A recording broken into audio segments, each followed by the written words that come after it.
allons apprendre à positionner les aiguilles d'une horloge. Voici un cadran et ses deux aiguilles. La petite aiguille ici en rouge est l'aiguille des heures. La plus grande aiguille ici en bleu est l'aiguille des minutes. Nous savons que l'aiguille des heures, pour la lire, il faut simplement lire les nombres qui sont indiqués ici en rouge.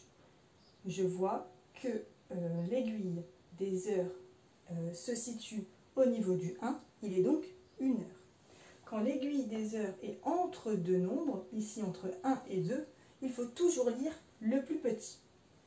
Maintenant, pour l'aiguille des minutes.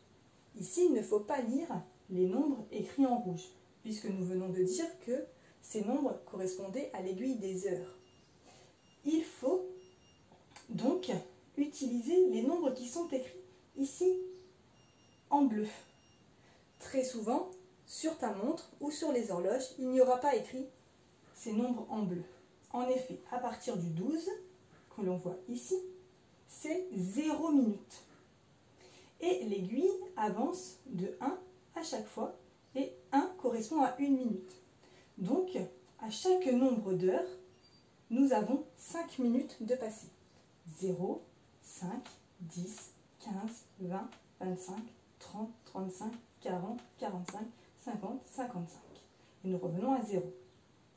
Nous avons donc noté ici, pour t'aider, en bleu, les nombres de minutes. Les points bleus correspondent à 1 minute, les points rouges à 5 minutes.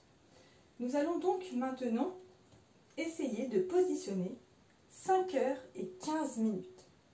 On s'occupe d'abord de l'heure, 5 heures. Je vais donc positionner ma petite aiguille des heures sur le 5.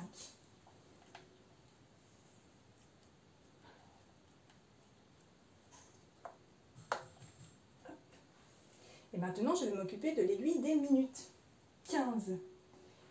Je vais donc compter de 5 en 5 à partir du 12, d'accord, pour trouver 15.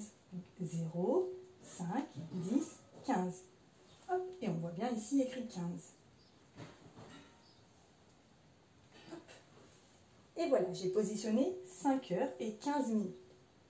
Maintenant, nous allons essayer de positionner 2h35. Nous allons positionner le 2. Hop.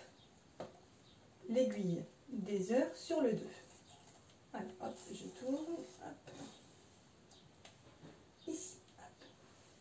Et maintenant, je vais positionner l'aiguille des minutes sur 35. 0, 5, 10, 15, 20, 25, 30, 35. Ici. Mais attention, petite information.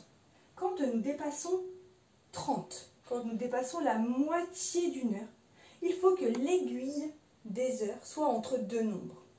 Donc ici, c'est 2 heures. Donc nous allons un petit peu l'avancer, la mettre à peu près au milieu, car nous savions que l'aiguille des heures avance comme l'aiguille des minutes, mais beaucoup plus lentement.